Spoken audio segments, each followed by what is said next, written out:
자, 오늘은 저희들이 7계명, 8계명을 함께 공부를 해보겠습니다. 특별히 7계명은 우리가 간음하지 말라, 맞죠? 그 다음에 8계명은 도적질하지 말라 라는 것입니다. 그래서 제 7계명은 순결에 대한, 결혼에 대한 것이기도 합니다만 우리가 순결함이란 것에 대해서 함께 이 시간 생각을 해보도록 하겠습니다. 2월에 우리가 훈련할 그리스도의 품성이 충성입니다. 충성에서의 그리스도의 명령이 마태복음 19장으로 그 둘이 한 몸을 이룰지니라, 결혼에 대한 것입니다. 그래서 이번 주일에도 그 그리스도의 명령, 둘이 한 몸을 이룰지니라, 결혼과 이혼에 대한 말씀을 함께 좀 나누겠습니다만, 이제 오늘은 조금 그것과 같은 맥락이긴 합니다만 순결에 대해서 함께 같이 좀 말씀을 나누어 보고자 합니다. 자, 제 108문, 109문 우리 같이 함께 읽어보겠습니다. 시작. 제7계명에서 우리를 향하신 하나님의 뜻은 무엇입니까? 하나님께서는 모든 불륜한 행위를 정죄하십니다. 따라서 우리도 그것을 미워하고 거룩한 혼인을 통한 생활에 있어서나 독신으로 살든지 순결하게 살고 규모 있게 살아야 할 것을 가르치고 있습니다. 자, 제7계명이 간음하지 말라라는 그와 같은 계명에서 하나님은 우리로 하여금 그와 같은 순결치 못한, 거룩지 못한 것을 하나님은 정죄하시고 분노하신다라는 것입니다. 자, 그 사실을 우리가 먼저 좀 잘 기억할 필요가 있는 것이죠. 그래서 모든 불륜한 행위를 하나님께서 미워하시고, 미워하시는 것으로 끝나는 것이 아니라 정죄하신다 그랬습니다. 오늘 우리가 읽었던 에베소서의 바울의 말씀도 그렇죠. 음행과 온갖 더러운 것과 그렇게 해서 이제 이게 성도로서 마땅치 못한 삶의 모습. 오늘 본문을 한번 다시 돌아가 보세요. 음행, 더러운 것, 탐욕, 그 다음에 누추함, 어리석은 말, 희롱의 말, 그 다음에 음행하는 자, 더러우는 자, 탐하는 자, 우상 숭배자. 그냥 크게 설명 안 해도 되죠, 그죠? 뭔지 알죠, 여러분께? 기억이 나죠, 그죠? 그런 사람들은 이런 것들이 이제 오늘 이렇게 불륜한 행위에 드는 것이다. 그런데 바울은 이런 사람들, 이런 행위를 일삼는 사람들은 하나님의 나라에서 기업을 얻지 못하리라 그랬습니다. 지금의 잠깐의 어떤 그런 육신의 쾌락이나 또는 내가 좀 그 뭐라 그럴까요? 마음이 원하는 것들을 행하는 것인데, 근데 그것이 장차 영원한 그런 상급을 잃어버린다는 것이죠. 소탐대실이라는 것이죠. 우리 아담이 그랬잖아요, 그죠? 하나님으로부터 못 받은 게 없습니다. 다 받았죠. 그렇잖아요. 그래서 하나님이 에덴 동산을 만들어 놓으시고 동산에 있는 그 중앙 나무의 실과는 먹지 마라, 그 대신 다 해라 그랬습니다. 그렇죠. 그런데 그 모든 것들을 다 받았던 이 아담이 소탐, 작은 그 하나에 그 마음이 흔들려 가지고 결국에는 모든 것을 다 잃어버리는 그런 어리석음이 되었다는 것이죠. 그런데 우리도 그럴 수 있다는 것입니다. 그래서 그래서 불륜한 행위를 하나님은 정죄하신다. 그러기에 우리도 그것을 미워하고, 왜 미워해야 됩니까? 하나님의 자녀이기 때문에, 우리는 하나님에게 소속된 자이기 때문에 그러한 것이죠. 그렇죠? 하나님과 같이 가는 자이기 때문에 하나님이 보게 하는 것을 보는 것이고 하나님이 행하게 하는 것을 우리도 행해야, 그래야 우리는 하나님과 그것이 동행이 되는 것이죠. 그죠? 동행인 것입니다. 그럼 여러분 예를 들어서 생각을 해보세요. 같이 밥 먹으러 갑니다. 또 여행을 갑니다. 그런데 전혀 나랑 생각이 다른 사람하고 밥 먹으러 가고 여행을 가면 되게 재밌을 거예요. 그죠? 드라마틱할 겁니다. 안 그러겠어요? 안 가죠. 그죠? 밥도 안 먹고 가지도 않아요. 그죠? 가면 어때요? 짜증만 나고 오히려 화만 나고 소화도 안 되고 화장실 가야 되고 그럽니다.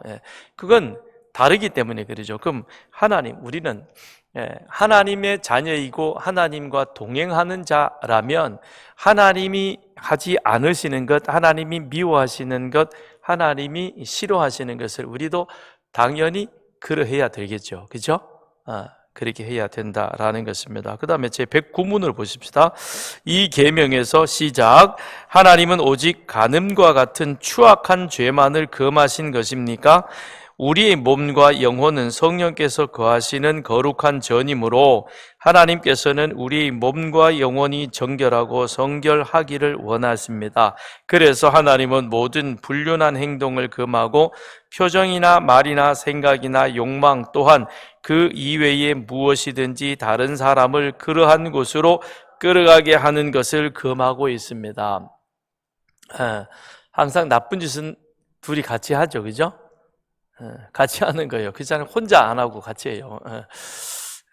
저희 고3인데요. 고3일 때 저희 친구 잠깐 우리가 한 며칠 방학을 했어요. 그랬는데 같이 이렇게 잘 어울려 다니면서 공부도 하고 또 같이 식사도 밥도 먹으러 다니고 그랬던 저기 친구였어요. 근데 그 중에 한 애가 방학 한 며칠 하고 왔더니 갑자기 조금 이상한 거예요. 냄새가 이상한 냄새가 나요. 그래서 이제 그 한 친구가 그러는 거예요. 야, 너 그랬어요. 그랬더니 처음엔 아니라고 그래요. 그러더만 갑자기 슬그머니 이제 어디 사라지는 거예요. 그 갔다 오면 냄새가 나요. 그러니까 이제 뭘 배워왔나 봐. 그래가지고는 그리고는 이제 그러는 거예요. 야, 이거 한번 해볼 만해 그러는 거예요. 그랬더니 옆에 있던 친구가 너하고 안 놀아 이 새끼야 그러고. 자, 나쁜 짓은 자기 혼자 하는 게 아니고 누구죠? 늘 끌어들이죠. 그죠? 그럼 여기도 보면 그렇습니다. 그래서 하나님은 모든 불륜한 행동을 금하고, 이건 우리가 하지 말아야 될 일입니다. 근데 우리가 하고 나면 그 다음에는 어때요? 반드시 거기에 같은 마음과 생각을 갖는 사람을 만들기 위해서 동조자를 만든다는 겁니다. 근데 거기에 끌려 들어가면 안 되는 거죠. 그래서 여러분은 절대 끌려 들어가지 마세요. 그리고 또 끌고 들어가지도 말고, 망하려면 혼자 망하고 멀쩡한 사람 같이 괜히 들고 가서 그럴 필요 없겠죠. 그죠? 자, 그러면 이 108문과 109문 간음에 대하여, 그 다음에 결혼과 순결에 대해서 잠시 한 번 더 좀 생각을 해보겠습니다. 결혼은 남녀 간의 육체의 연합이며 동시에 그것은 영혼의 연합이기도 합니다. 육체와 영혼의 그와 같은 하나 되어짐이 바로 무엇이냐면 결혼이다라는 것입니다. 그런데 이 결혼은 하나님이 계획하셨고, 그리고 그 결혼에는 하나님의 뜻이 담겨져 있는 것입니다. 결혼에는 이 두 가지가 같이 있습니다. 물론 결혼할 때에 하나님의 깊은 뜻을 우리가 몰랐다 할지라도 그냥 내 스타일이야. 그래서 내가 쟤 찍어서 그래가지고 결혼했을 경우도 있겠죠. 그죠? 안 그래요? 뭐 어쨌든 간에 그럴지라도 그 다음에는 이 결혼 생활을 통해서 그 가운데서 하나님의 뜻을 우리는 발견해 가야 한다는 겁니다. 그래서 창세기 2장에 보면 결혼 제도는 하나님이 세우신 것이요, 아담이 혼자 있는 것이 하나님 보시기에 못마땅해서, 그래서 그를 위하여 돕는 배필을 하나님께서 만들어 주시기로 작정하시고 아담의 갈빗대를 취하여 하와를, 여자를 만들었습니다. 그랬더니 아담이 그 하와를 보면서 너는 나다라고 그렇게 고백을 하죠.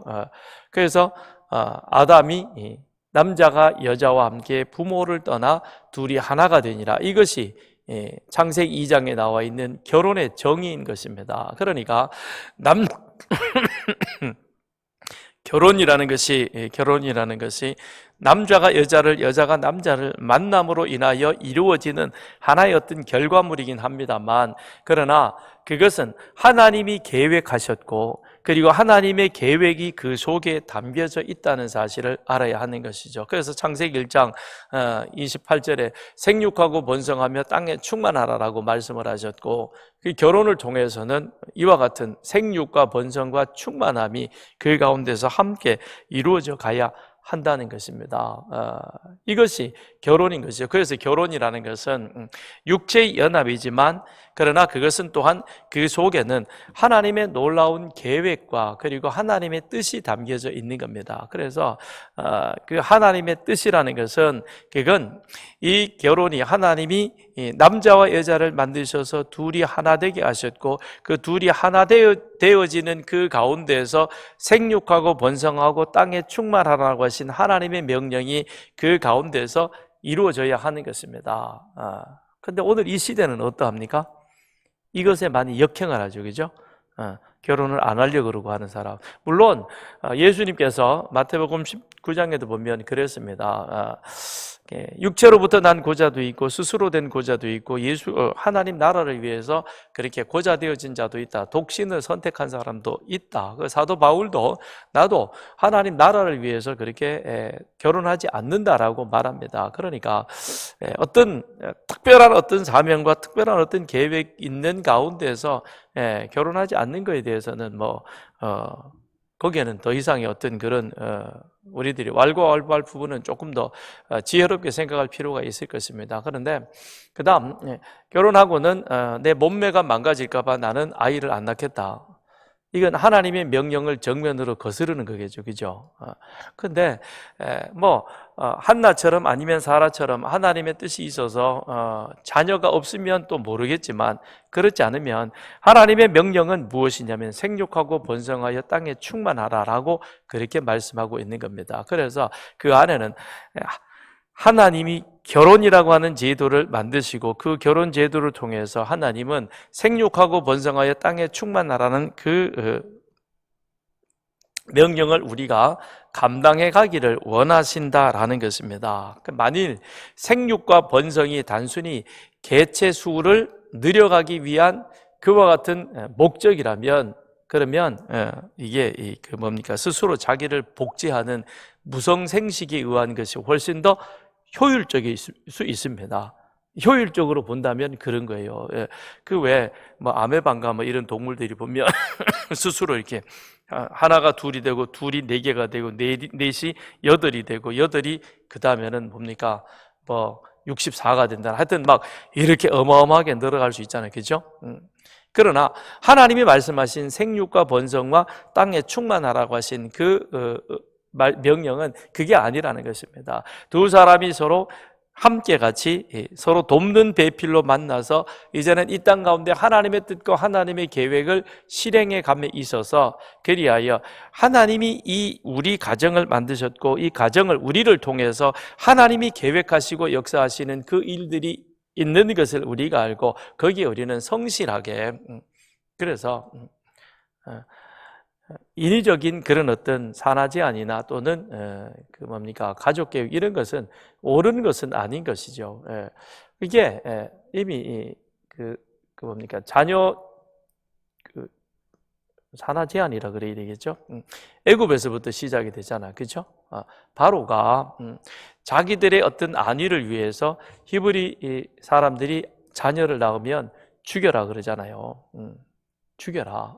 그런데 산파가 그걸 두려워하니까 그 다음에 아들을 낳으면 나일강에 갖다 버려라 라는 것이죠. 이게 얼마나 하나님의 뜻을 거스리는 그와 같은 모습인 것입니까? 그러니까 한때 우리나라도 그런 것들을 했죠. 모르니까 아마 그렇게 했던 것이죠.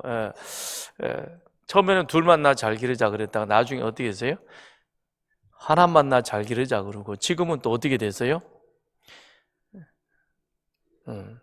요즘은 둘만 낳아도 다 자녀라 그러대요. 셋이 낳으면 어떻게 되는 거예요? 다다다 자녀입니까?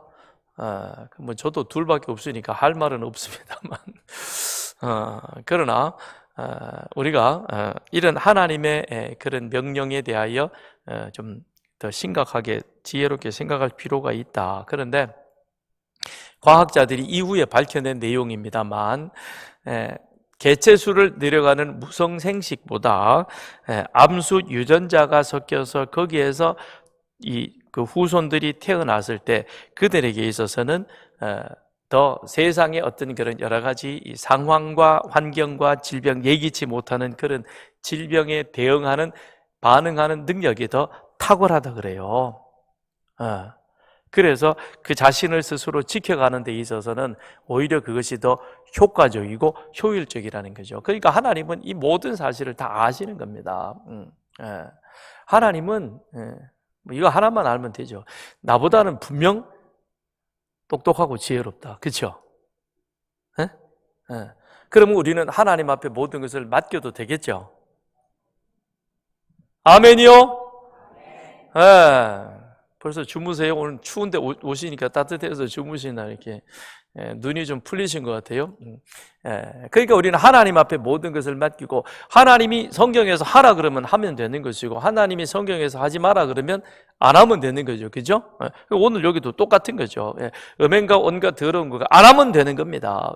근데 자꾸 거기에 기웃거리고 뭔가 이런 어떤 소비되어지는 모습이 있으니까 이게 자꾸 만들어지는 거겠죠. 그렇잖아요?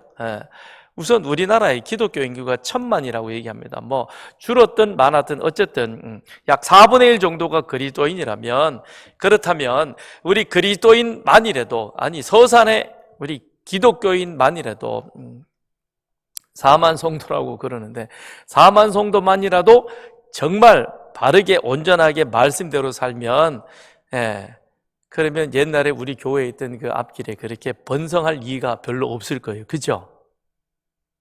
안 그러겠어요? 근데 그렇지 않은 것 같아요. 보니까 우리 예수 믿는 그리스도인이라고 그러는 사람들 가운데서도 가지 말아야 될 곳에 슬쩍슬쩍 가가지고 뭐 마시고 뭐 그러고 하나 봐요. 그러니까 저렇게 잘 되지. 우리 그리스도인만이라도 확실하게 하나님 말씀대로 살면 이 나라가 지금보다 훨씬 더 거룩한 도시가 될 겁니다. 그러겠죠? 그건 제가 볼 때는 확실할 것 같아요. 근데 그런 소비자가 많다 보니까 이게 자꾸 번성하잖아요. 그걸 우리는 좀 염두에 둘 필요가 있겠다라는 것입니다. 네. 자, 오늘 여기, 하나님은 모든 불륜한 행위를 정죄하신다라고 말씀하셨습니다. 그러니까 순결하지 못한 모든 더러운 행동들, 그건 우리가 스스로 이제는 금해야 한다. 왜냐? 하나님이 그것을 정죄하신다 그랬어요. 심판하신다 그랬거든요. 그러니까 잘 믿어야 되겠죠. 그러기 위해서는 우리는 그와 같은 행동들을 금해야 된다. 갈라디아서 5장 19절 우리 한번 찾아보겠습니다.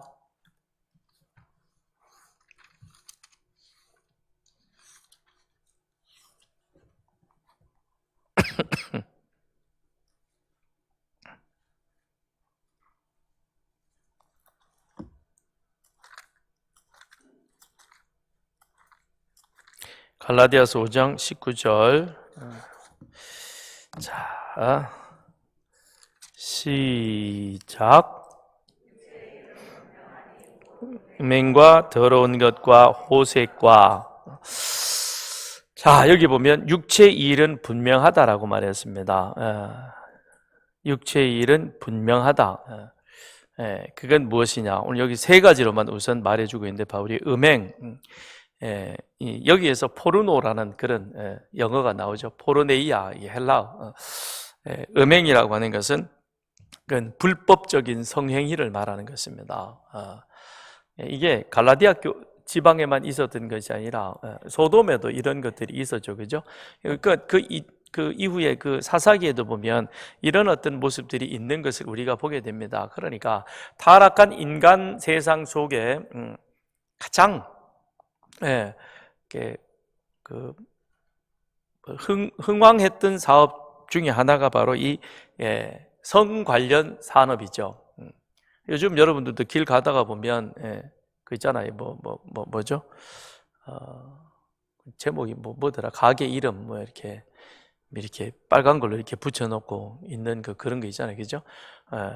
이런 것들이 이제는 점점 어디로 나옵니까? 이게 밝은 세상으로 더 나오고 있는 것이죠. 과거에는 저 밑으로 있다가, 그건 그만큼 그것을 찾는 사람이 많다는 것이죠. 이런 불법적인 성행위, 이거를 국가에서는 이런 것에 대한 단속도 하고 있지만, 그럼에도 불구하고 이것은 계속해서 그렇게 이렇게 많아지고 있는 겁니다. 그건 결국 무엇이냐? 부부에 주어진 그런 사명을 우리가 잘 모르기 때문에 그런 일들이 일어나게 되는 것이죠. 에베소서 5장 22절로부터 23절에 보면 아내들이여 자기 남편에게 복종하기를 주께 하듯 하라. 이는 남편이 아내의 머리됨이 그리스도께서 교회의 머리됨과 같음이니 그가 바로 몸의 구주이시니라. 그러므로 교회가 그리스도에게 하듯 아내들도 범사에 자기 남편에게 복종할지니라. 남편들아 아내 사랑하기를 그리스도께서 교회를 사랑하시고 그 교회를 위하여 자신을 주심같이 하라.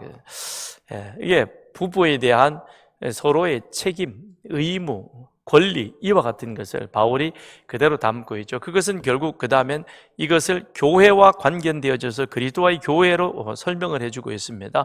그런데 여기 보면 우선 남편은 아내를 사랑하라 그랬습니다. 남편은 아내를 사랑하라. 그런데 어떻게 사랑하느냐? 그리스도께서 교회를 위하여 자기 몸을 주심같이 아내를 사랑하라. 그 말은 더 쉽게 얘기하면 남편들이요 아내를 내 몸처럼 사랑하라 그랬습니다.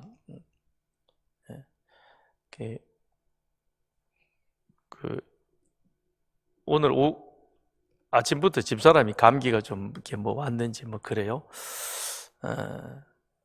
그런데 오후에 되니까 설교 준비하다가 저도 뭐가 열이 좀 싹 오르는 것 같고 몸이 좀 이상한 것 같아요.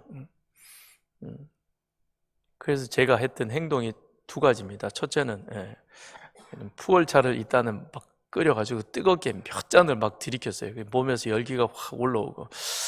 그래도 조금 뭔가 이상하니까 그 다음에는 얼른 집에 가가지고 제가 찾은 게 약을 종합 감기약을 찾아가지고는 그거를 두 알을 후다닥 먹었어요. 집사람이 한 알만 먹어도 돼, 그건 세니까. 근데 제가 두 개를 먹었어요. 제 몸을 사랑해서 감기야 물러가라, 저한테 들어오지 말라고. 그래서 그걸 확 먹었습니다. 저는 엄청 제 몸을 사랑해요. 그렇죠? 그렇다고 해주세요. 나만 내 몸 사랑하지 여러분도 자기 몸 사랑하죠? 그렇죠? 그래서 오늘 저녁을 다 드시고 오셨죠? 안 드시고 오신 분은 집에 가서 저녁 드실 거죠? 오늘 은혜 많이 받으셨는데 집에 가서 그냥 굶고 내일 아침도 굶어도 괜찮아요. 그죠? 아무 대답 안 해요. 전부 다 드실 거라고요. 왜 드세요? 내 몸을 사랑하니까. 자, 그런데 우리는 우리 몸을 이렇게 사랑하는데 남편들에게 지금 바울은 뭐라고 얘기를 하냐면 아내 사랑하기를 내가 내 몸을 사랑하는 것보다도 더 그리스도께서 교회를 사랑하심 같이 누구를 사랑하라? 아내를 사랑하라. 근데 저도 그렇게는 안 되더라고요. 아직까지. 집사람은 계속 지금 올해 몇 주년, 근데 저는 듣고도 잊어버리는데, 그런데 그렇게 오랫동안 제 나이의 반 이상을 제 아내랑 같이 살았음에도 불구하고, 그렇게 사랑되어지지 않더라고요. 그런데 그리스도께서 우리 교회를 어느 정도로 사랑하셨느냐, 생명을 내어놓듯 사랑하셨는데, 남편은 아내를 그렇게 사랑해야 된다는 것입니다. 왜 그러느냐? 그리스도의 명령이기 때문에 그런 것입니다. 하나님의 명령이기 때문에 우리는 아내를 사랑해야 되는 거예요. 거기에는 어떤 이유가 없는 겁니다. 이유를 찾자면은 결혼은 하나님 만드신 제도인 것이요, 그걸 통해서 하나님이 생육하고 번성하여 하나님이 뭔가 계획하신 일들을 이루어갈 목적이 있기 때문에 우리가 순종해야 되겠지만, 더 큰 의미는 일단 이건 명령인 겁니다. 명령에는 거기에는 이유와 불문하고 순종해야 되는 거예요. 남편들이여 아내를 사랑하라 그랬습니다. 그 사랑을 느끼는 그 아내가, 몸된 이 아내가 그 다음에는 어떻게 남편에게 반응하느냐, 존경하듯 반응한다는 것이죠. 그런데 여러 가지 어떤 통계들이나 이런 그 자료들이나 기사들을 보면, 그걸 보면 남편이 아내 사랑하고 아내가 남편을 존중하는 그런 모습이 뭐 기독교인들 가운데서도 사실은 상당히 많지 않다 그래요. 교회 나와서 앉아 있을 때는 전부 다 최고의 부부처럼 보이는데, 그런데 막상 가서 보면 그렇지 않은 경우가 꽤 있다 그래요. 그럼 심각하죠. 우린 전부 다 지금 그리스도의 명령을 따르는 자가 아니라 그 명령을 제대로 지키지 못하는 그런 신앙생활을 하고 있는 겁니다. 그래 놓고 하나님 나라를 기업으로 받겠다? 많이 문제가 생기는 거죠.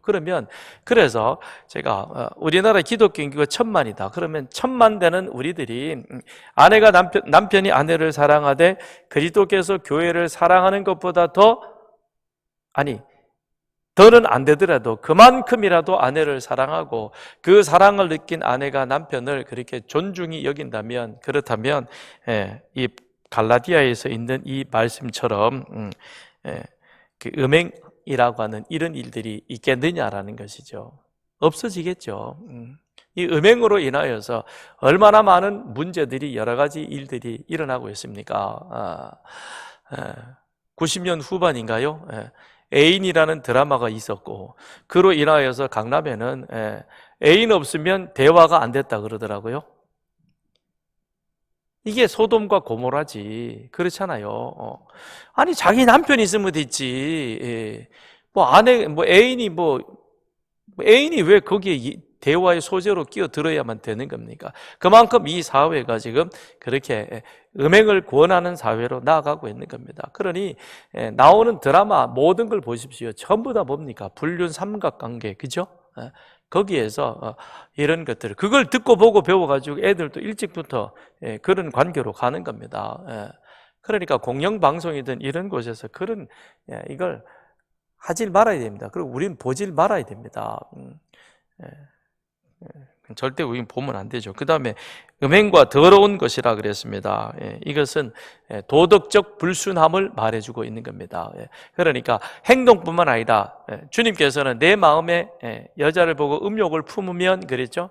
이미 간음한 것이라 그랬죠. 그러니까 우리 주님은 이 제7계명에 가련하지 말라라고 하는 것을 한 발자국부터 어디로 갔습니까? 발전시켜가지고 우리 마음에서조차 무엇을 순결함을 가지고 가야 된다는 것입니다. 그래서 이 마음을 지키는 건, 마음의 생각을 지키는 것, 이것이 참으로 중요합니다. 우리 생명이 여기서부터 나오는 겁니다. 내 마음이 못마땅하면 그 다음엔 다 못마땅한 거예요. 마음이 좋으면 다 좋은 거예요. 그렇죠? 우리는 마음을 잘 지켜야 하는 것입니다. 그래서 우리 마음에 이와 같은 것이 자리하지 못하도록, 그래서 말씀과 기도가 우리에게 있어서는 필요한 수레바퀴인 것입니다.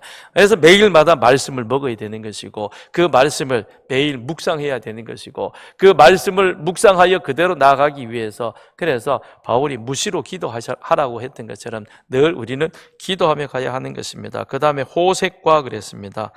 이것은 방탕과 같은 뜻인데, 그 마음에 일어나고 있는 이런 그 육적인 정욕을 그거를 말하는 것이죠. 그런데 그거를 어떻게 제어할 수 있겠습니까? 성령의 능력 외에는 제어할 수가 없는 겁니다. 그래서 인디언 예화에 나왔듯이 꼭 굳이 그것 아니더라도 우리 바울이 그랬잖아요. 선을 행하려고 하는 내 마음속에 악이 함께 있어가지고 그리하여 원치 않은 악을 행하는 그곳으로 내가 끌려가는도다 라는 겁니다. 대사도 바울도 그렇게 고백했다면 항상 우리 마음속에는 그와 같은 것들이 언제나 기회를 엿보고 있는 겁니다. 그럼 그거를 다스려야 되겠죠. 다스리는 길은 다른 방법이 없는 겁니다. 첫째, 아내 사랑하는 것, 부부 사랑하는 것은 하나님의 명령이다. 그걸 우리는 제일 먼저 기억하는 겁니다. 왜냐? 이건 하나님이 만든 제도이기 때문에. 내가 처음에는 정말 눈에 깍지가 씌어가지고 그 여자를 좋아했는데 알고 살다 보니까 뭐 그렇지 않더라. 사람은 다 그래요, 누구나. 또 다른 백마탄 남자를 기다리나요? 그 남자 만나보세요. 그 남자 만나서 적응하는데도 시간 엄청 걸리고 힘들고 마음고생하고. 그렇다고 해서 좋아질 것 같은가요? 천만에 절대 안 좋습니다. 내 생각 속에 만나는 그 사람은 그 틀을 벗어나지를 못하는 겁니다. 또 그런 사람 만나가지고 또 고생하는 게, 그럴 바에는 이미 좀 만난 사람하고 깊이 사랑하는 게 더 좋겠죠, 그죠? 강의가 좀 설교가 이상한 방향으로 가는 것 같은데. 자, 그리스도의 명령, 하나님의 명령이라는 것. 그 명령이기 때문에 그 다음엔 하나님이 이 사람을 통해서, 그래서 인간의 어떤 모습을 보는 것이 아니라 그 안에 계신 하나님의 뜻과 계획이 무엇인가를 우리가 밝히보고, 그것을 어떻게 하면 우리 가정을 통해서 잘 준행할 것이냐. 그래서 주일 오후에 우리 자녀를 예수를 따르는 사람으로 예수 앞에 세운다는 의미가 거기에 있는 것이죠. 부부가 그 가정 안에서 견실하게 서로 사랑하며 그리스도의 말씀에 따라 함께 나아가면서 이 자녀를 끊임없이 하나님을 만날 수 있는 그런 기회를 부부를 통해서, 가정을 통해서 열어주고 세워주고 보여줌으로 인하여 나중에는 그 사람이, 우리 세상에는 우리가 살아왔던 세상이나 우리 자녀가 사는 세상이나 별반 다르지 않습니다. 오히려 더 험해질 수 있는 것이죠. 그 언젠가 한번 뭐 뉴스 토픽인가 보니까 일본의 어떤 여자가 AI하고 진짜 결혼하더만요. 나 이게 기가 막혀가지고 진짜 아이고, 저는 내 마음을 그렇게 더 잘 알아준대. 그래가지고 뭐 이런 걸 갖다 놓고 뭐 결혼하더라고요. 이게 앞으로 이런 세상인데, 그 세상에서 우리 자녀들을 하나님의 자녀로 하나님 앞에 세운다는 것이, 이게 보통 일이 아니죠, 그죠? 어려운 일입니다. 그건 무엇을 통해서 보여줄 수 있느냐? 견실한 부모가, 그래서 마지막에는 우리 자녀를 하나님 앞에 세울 수 있는, 그래서 어떤 상황 속에서도 그런 거 따지지 않고 나는 예수만 따르리라. 이게 우리 부부된 자의 마지막 사명이라는 것입니다. 부부에 주어진 사명의 마지막은 그러해야 한다라는 것입니다. 그 다음에 110문을 가서 보십시다. 110문, 111문 같이 보겠습니다. 재물과 소유에 대한 것인데요. 자, 시작. 제8계명에서 하나님이 금하시는 것은 무엇입니까? 하나님께서는 단지 법률로 금지되어 있는 공공연한 도둑질과 강도질만을 금한 것이 아닙니다. 하나님의 눈에 비치는 도둑질이란 비록 그것이 겉으로는 합법적으로 보일지라도 실제로는 이웃을 속이는 모든 행위, 즉 저울과 자와 대를 속이는 일, 사기, 위조, 폭리 또는 하나님이 금지한 기타 모든 수단들이 포함됩니다. 그뿐만 아니라 하나님께서는 모든 탐욕과 자신의 은사를 무분별하게 낭비하는 모든 일을 금하십니다. 제8계명은 도적질하지 말라라는 것이죠.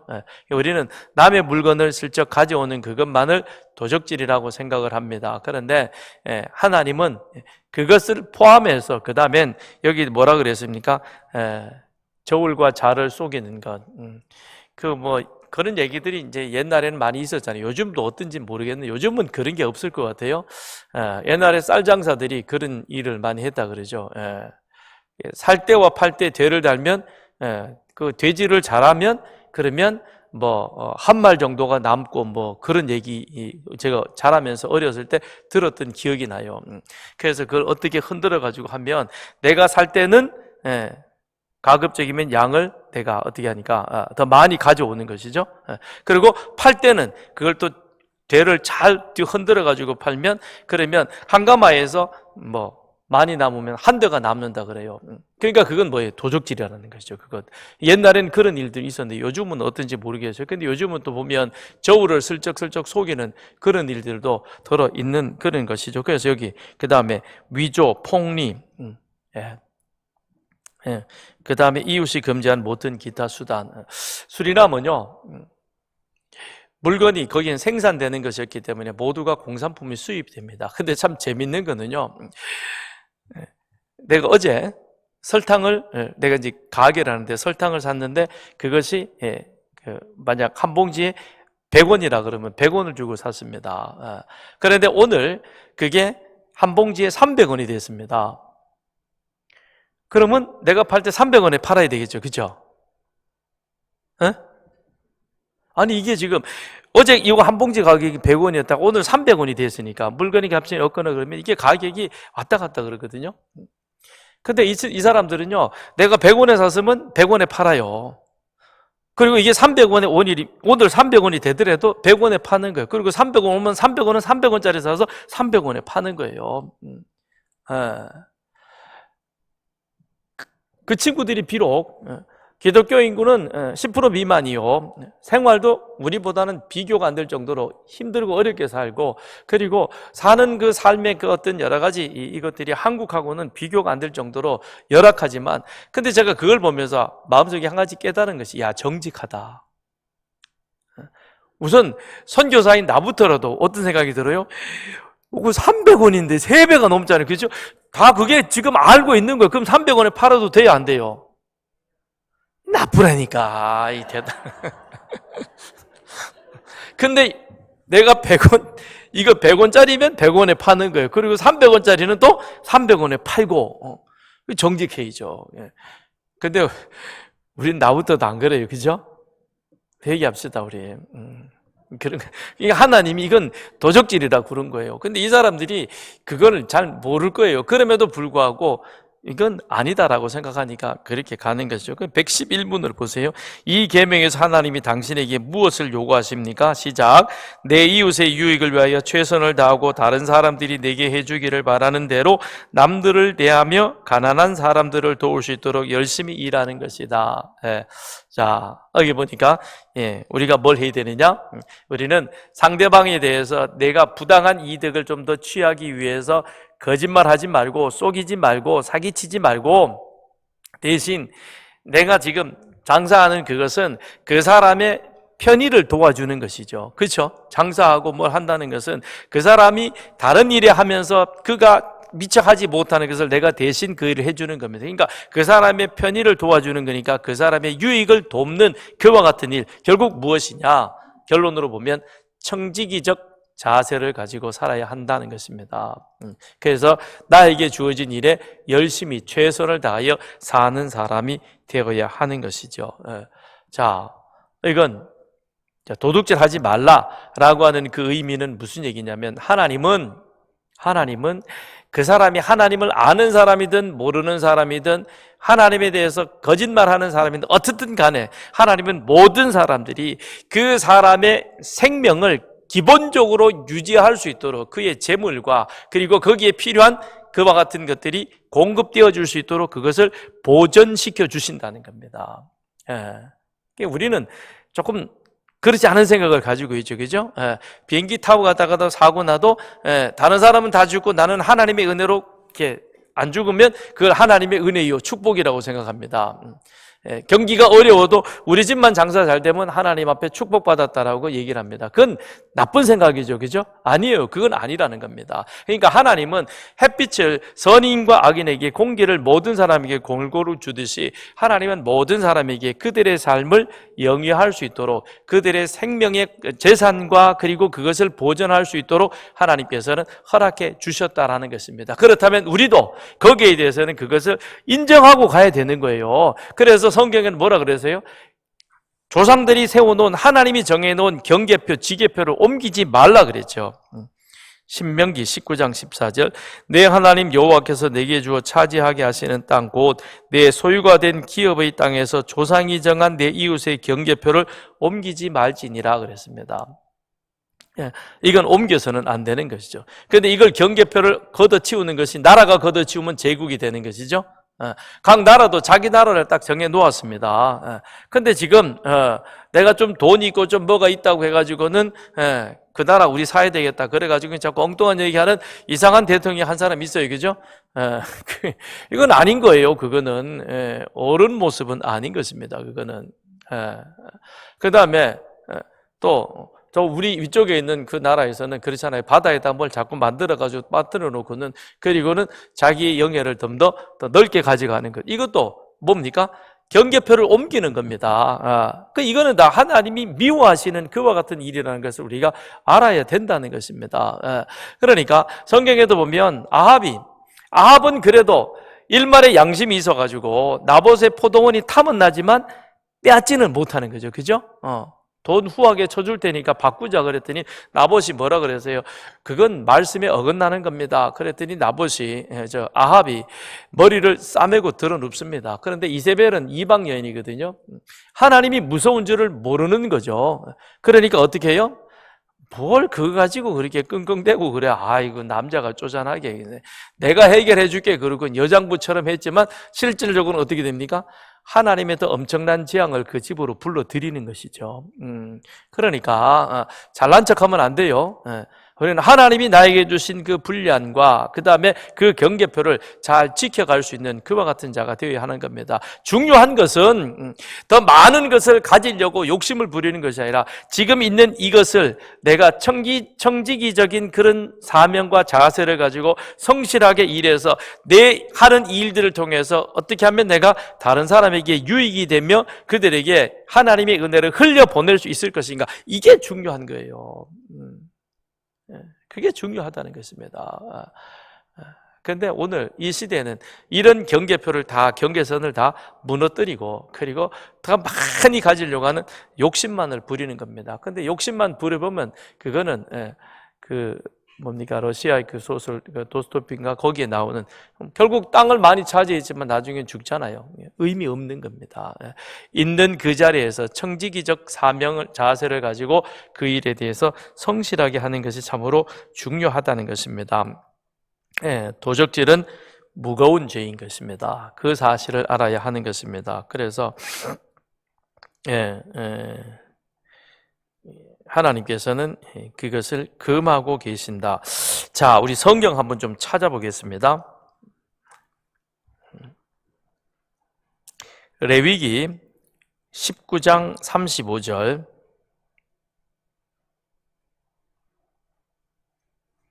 레위기 19장 35절. 다 찾으셨죠? 시작. 너희는 재판할 때나 길이나 무게나 양을 잴 때 불의를 행하지 말고, 이게 뭐죠? 저울 속이지 말라는 겁니다. 그런 얄팍한 행동을 하면 하나님이 무겁게 다스린다는 것이죠. 그 다음에 데살로니가전서 4장 6절. 자, 열심히 찾읍시다. 적어놓고, 성경을 적을 때는 일단 절장을 먼저 적고 그 다음에 성경을 적는 게 안 잊어버리고 빨리 적을 수 있는 겁니다. 데살로니가 전서 4장 26절, 그러면 26, 4, 그 다음에 살전. 시작. 이 일의 분수를 넘어서 형제를 해하지 말라.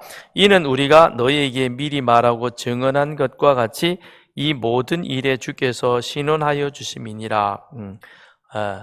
얘기는 무슨 얘기냐? 변조된 물건, 나쁜 물건 만들어 유통시키지 말라는 겁니다. 그러니까 짝퉁 만들지 말라는 거예요. 짝퉁. 짝퉁을 만드는 것도 나쁜 것이지만 그걸 유통시킨다는 게 뭐겠어요? 구입하는 것도 거기에 해당되는 겁니다. 이거는 진짜 같은 짝퉁이야. 그래가지고 비싼 돈 주고 사지 말라는 겁니다. 이것도 거짓말에 해당되는 거예요. 짝퉁을 만드는 것도 거짓이지만 그거를 유통시키는 것도 거기에 일조하는 그와 같은 것이다. 잠언 22장 28절. 내 선조가 세운 옛 지계석을 옮기지 말라. 이웃의 경계를 속이지 말라라는 것. 이것도 도적질의 한 유형에 해당되어지는 겁니다. 그 다음에 시편 37편 21절 찾아보십시다. 시편 37편 21절. 21, 37시. 시편 37편 21절. 시작. 악인은 꾸고 갚지 아니하나 의인은 은혜를 베풀고 주는도다. 남의 물건 빌려가지고 잘 안 갚는 사람들 슬쩍슬쩍 있죠. 돈도 큰 돈은 모르겠지만 큰 돈도 안 갚는 사람도 있고, 그 다음에 적은 돈이라도 그다음에 어떤 물건이라도 슬쩍 빌려가가지고는 잘 안 갚는 그런 사람들이 들어 있습니다. 그러면 안 돼요. 물건을 빌리면 반드시 갚아줘야 됩니다. 주인에게 돌려줘야 돼요. 근데 주인이 괜찮아, 너 가져 그러면 되겠지만 그런 말도 없었는데 빌려가 놓고는 안 가져와. 예. 그러면 빌려준 사람이 마음이 약해가지고 달란 얘기도 못하고 괜히 달라 그랬다가는 한마디 들으니까 이런 사람일수록 똥낀 놈이 썩는다고 그렇잖아요. 아니 내가 그거 안 줄까봐 그것도 달라고 그러냐. 더군다나 사람들이 앞에서 창피하게 진짜 같이 못 살겠네. 야 진짜 참 이런 사람하고는 가까이 하지 마세요. 그거 해서 별로 도움이 안 돼. 그렇죠? 누구 쳐다보지 말고 뭐 그런 사람이 우리 중에 보니까 있더라고. 그렇더라고. 그래서 갚아야 된다. 그 다음에 레위기 19장 13절 레위기 19장 13절 시작. 너는 내 이웃을 억압하지 말며 착취하지 말며 품꾼의 싹을 아침까지 밤새도록 내게 두지 말며 임금 착취하지 말라 라는 거죠. 옛날에도 이거 임금 안 준 사람들, 일 시키고 돈 안 준 사람들이 들어 있었나 봐요. 그러니까 이게 성경에까지 기록되어 가지고 너희들 가나안 땅에 들어가면 절대 이러면 안 돼라고 그렇게 말씀하고 있는 것이죠. 그 다음에 데살로니가 후서 3장 11절 12절 많이 찾았어요. 그죠? 시작. 우리가 들은즉 너희 가운데 게으르게 행하여 도무지 일하지 아니하고 일을 만들기만 하는 자들이 있다 하니 이런 자들에게 우리가 명하고 주 예수 그리스도 안에서 권하기를 조용히 일하여 자기 양식을 먹으라 하노라. 뭐일 것 같아요?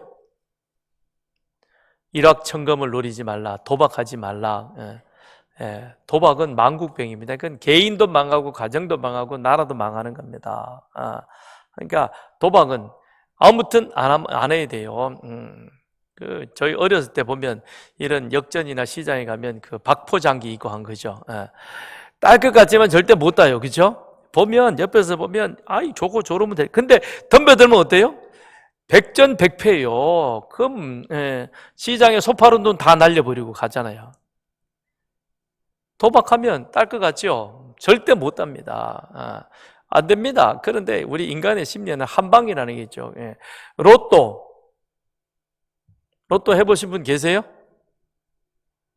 대답을 안 하시는 거 보니까 좀 왜 고개를 끄덕이는 사람도 있는데 뭐 이게 이러면 안 돼요. 로또는 절대 안 되는 거예요.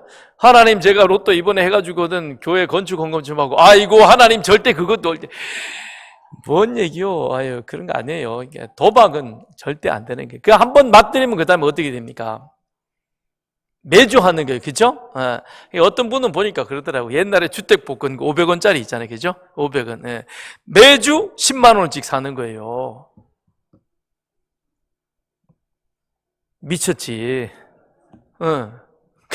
그래서 제가 한번 물어봤어요. 그렇게 했는데 큰 게 된 게 얼마가 됐어요? 그랬더니 뭐 얼마? 5등 한번 됐다든가 뭐 4등 한번 됐다든가 그래 봐야 그거 투자한 것 돈에 진짜 이게 세 발의 피도 안 되는. 그런데도 계속 사는 거예요. 아이고 그 돈 있으면 놔주지. 절대 하지 마세요. 도박은 안 되는 거예요. 이것도 도적질이라는 겁니다. 여기 보면 그랬잖아요. 그죠? 게으르게 행하여 일하지 아니하고 뭐만 만들어요? 빚만 만들어 가는 겁니다. 그리고 오히려 부인 속만 태우는 거죠. 그죠? 아이고 저 인간 저거 아이고 어떻게 그렇게 되네. 그러니까 절대 하면 안 돼요. 그 다음에 신명기 19장 신명기 19장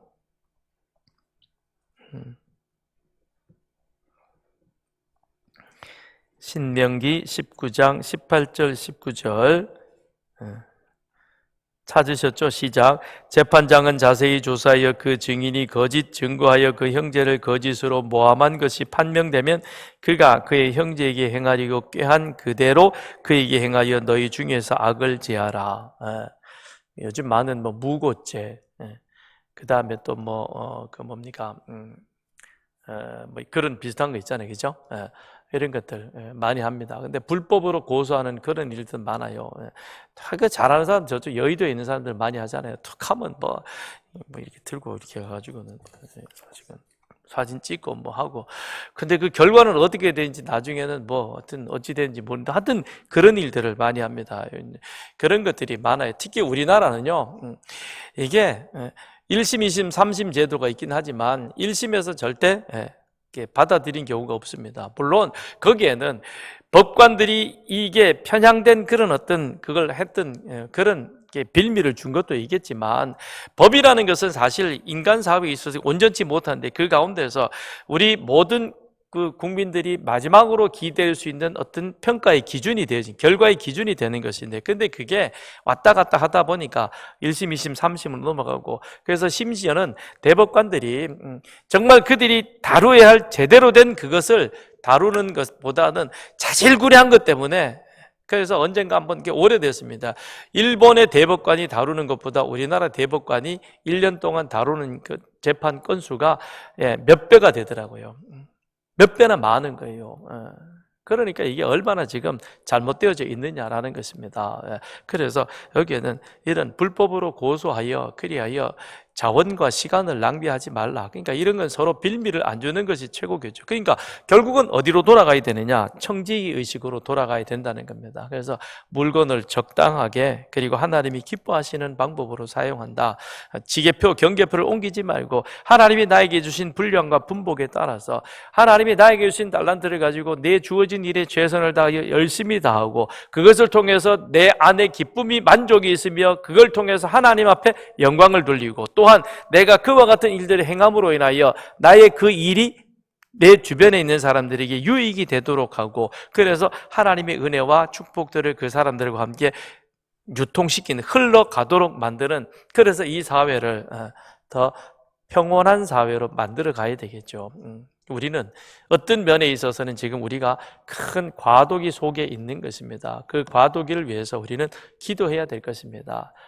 이거는 제도도 아니고 법도 아니고요. 그렇다고 해서 그 사람을 바꿀 수 있겠습니까? 더더군다나 안 되는 것입니다. 그 방법은 하나뿐인 것이죠. 하나님 앞에 기도하는 것입니다. 하나님 앞에 기도해서 우리가 처해 있는 이와 같은 모든 과도기들이 속히 하나님의 선한 뜻대로 다시금 잘 정비되고 정리되어져서 그리하여 우리 자녀들에게 보다 더 행복한, 평온한 그와 같은 세상 사회를 물려줄 수 있는 우리들이 되게 해 주옵소서. 같이 기도하겠습니다. 그 일들을 위해서 기도하겠습니다. 하나님, 저에게 이와 같은 청지기 의식을 주셨고, 우리가 예수 그리스도를 믿는 사람이기에, 그러기에 이제는 하나님의 말씀, 하나님의 법에 우리가 어떤 면이든 순종하는 자가 되게 해 주시고, 그래서 내 생명이 귀하다면, 내 존엄이 귀하다면 상대방의 생명과 존엄도 귀한 것으로 여기고, 내 재산이 소중하다면 상대방의 재산도 지켜줄 수 있는 그런 마음을 저희들에게 허락하여 주옵소서. 그래서